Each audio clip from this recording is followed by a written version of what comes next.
ప్రజలందరూ ఒక విషయం గమనించాలి. తెలుగుదేశం పార్టీ అధికారంలోకి వచ్చిన తర్వాతనే కులం మతం ప్రాంతాల అతీతంగా ప్రజలందరూ హాయిగా చల్లగా ఉండాలనే అద్భుతమైన పరిపాలన అందిస్తున్నాం. 2014 తర్వాత రొట్టెల పండుగ అనేది తెలుగుదేశం పార్టీ అధికారంలో ఉన్నప్పుడే అద్భుతంగా జరిగేది. ఆనాడు నారాయణ గారు మంత్రిగా ఉన్నప్పుడు కూడా నిధులు కేటాయించారు. ఈ కార్యక్రమం జయప్రదం చేశాక అనేక పనులు చేశాం. ఈసారి కూడా ఎన్ని ఆర్థిక ఇబ్బందులున్నా 10 కోట్ల పైన మనం ఈ కార్యక్రమం కోసం రాష్ట్ర ప్రభుత్వం ఖర్చు పెడతాం జరిగింది. సో తెలుగుదేశం కానివ్వండి, కూటమి ప్రభుత్వం ఆలోచన ఒకటే, తెలుగోళ్ళు ఎక్కడున్నా హాయిగా చల్లగా ఉండాలి, దేవుడు వాళ్ళకి ఆరోగ్యంగా చూసుకోవాలనే లక్ష్యంతో అందరం ప్రార్థిస్తూ ఉంటాం. ఈరోజు రొట్టెల పండుగలో చాలా చర్చించాం, ఏ రొట్టె తీసుకోవాలా తీసుకోకూడదు దాని మీద చర్చించాం.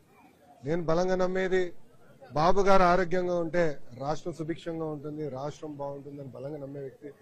అందుకే ఆరోగ్య రొట్టె తీసుకుంటాం కూడా జరిగింది. ప్రజల ఆశీస్సులు ఎప్పుడు కూటమి ప్రభుత్వానికి ఉండాలా. ఏ బాధ్యత అయితే మమ్మల్ని గెలిపించారో ఆ బాధ్యతతోనే మేము పనిచేస్తాం. ఇచ్చిన ప్రతి మాట నిలబెట్టుకుంటాం. అహర్నిశలు ప్రజల కోసం పనిచేస్తాం.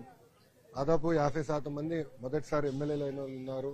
17 మంత్రులు ఫస్ట్ టైం మంత్రులు కూడా ఉన్నారు. ఒక కసితో, ఒక పట్టుదలతో పనిచేయాలని తపంతో మేమందరం ఉన్నాం. ఈరోజు సుపరిపాలన తొలి అడిగి వేసాం. ఇంకా 4 సంవత్సరాలు అనేక సంక్షేమ అభివృద్ధి కార్యక్రమాలు కూటమి ప్రభుత్వం కలిసికట్టుగా చేస్తుందని ప్రజలు తెలుపుకుంటూ, ఇప్పుడు మీడియా మిత్రులు కానీ ప్రశ్న ఉంటే సమాధానం చెప్పడానికి సిద్ధంగా ఉన్నారు.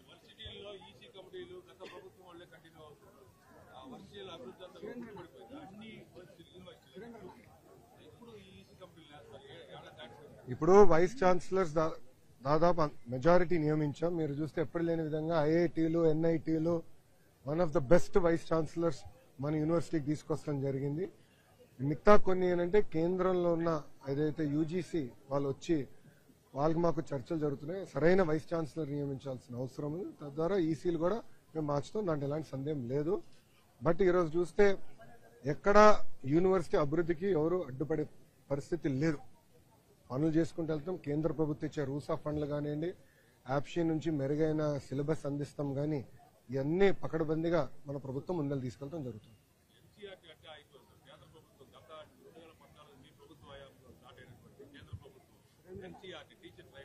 అది వరకు జరుగుతుంది. ఎన్సీఆర్టీ తెలుసన్నా, గత 5 సంవత్సరాలు ఆ ప్రభుత్వం పట్టించుకోలేదు కనుక బాధ్యత మా పైన పడింది. అది సోమిరెడ్డి చంద్రమోహన్ రెడ్డి గారు స్వయంగా ఆ విషయంలో నన్ను ఫాలో అప్ చేశారు. ఆయన పర్సనల్ గా తీసుకుని ఇది పూర్తి చేయాలరా అని చెప్పారు. ఆనాడు వెంకయ్య నాయుడు గారు తీసుకొచ్చినది ఎన్సీఆర్టీ. తప్పనిసరిగా we will complete that work.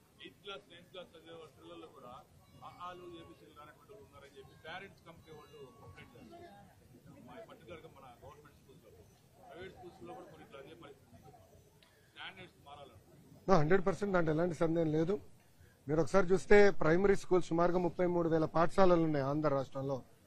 మన ప్రభుత్వ అధికారంలో వచ్చినప్పుడు కేవలం 1,200 పాఠశాలలో 1 క్లాస్ 1 టీచర్ ఉంది. జియో 117 విత్డ్రా చేస్తూ జియో 21 తీసుకొచ్చాం.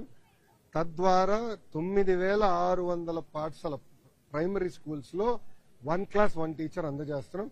ఈ సంవత్సరం దాని ఫలితాలు మీరు స్వయంగా చూస్తారు. ఎందుకంటే సంస్కరణలు అనేది మిడ్ ఇయర్ ఎప్పుడు తీసుకురాకూడదండి. మన ప్రభుత్వ అధికారంలోకి వచ్చిన వెంటనే ఆటోమేటిక్గా ఎకనామిక్ ఇయర్ స్టార్ట్ అయిపోయింది. సో మిడ్ ఇయర్ నేను సంస్కరణ తీసుకురాలేదు, కరెక్ట్ కాదని బలంగా నమ్మాను. ఇయర్ పూర్తయిన తర్వాత మేము టేకప్ చేసాం. 10th క్లాస్ పరీక్షలు కానీ, ఇంటర్ క్లాస్ పరీక్షలు కానీ మీరు చూస్తే ఈసారి మన పిల్లలు బాగా చేశారు.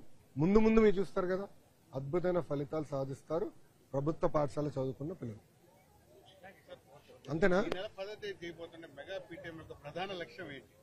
సార్? ఇప్పుడు నేను బలంగా నమ్మేది ఏంటంటే, విద్యలో తల్లిదండ్రుల బాధ్యత ఉంటుంది, ఉపాధ్యాయుల బాధ్యత ఉంటుంది, పిల్లలు ఉంటారు. ముగ్గురు కలిసికట్టుగా పిల్లోడు ఇప్పుడు పోయిన సంవత్సరం అంటే లాస్ట్ అకాడమిక్ ఇయర్ లో ఎంతవరకు వచ్చారు, అతని బలహీనతలు బలాలు ఏంటి, దాన్ని ఎట్లా ఓవర్కమ్ అవ్వాలి, తల్లిదండ్రుల బాధ్యత ఏంటి, దీనిపైన మొత్తం చర్చించడానికి ఈ పేరెంట్ టీచర్ మీటింగ్ ఏర్పాటు చేస్తాం జరిగింది. పోయిన సంవత్సరం డిసెంబర్లో మన ప్రభుత్వ అధికారంలో వచ్చిన ఫస్ట్ పేరెంట్ టీచర్ మీటింగ్ ఏర్పాటు చేస్తాం జరిగింది. ఈ సంవత్సరం మెగా పేరెంట్ టీచర్ మీటింగ్ ఏర్పాటు చేస్తాం జరుగుతుంది.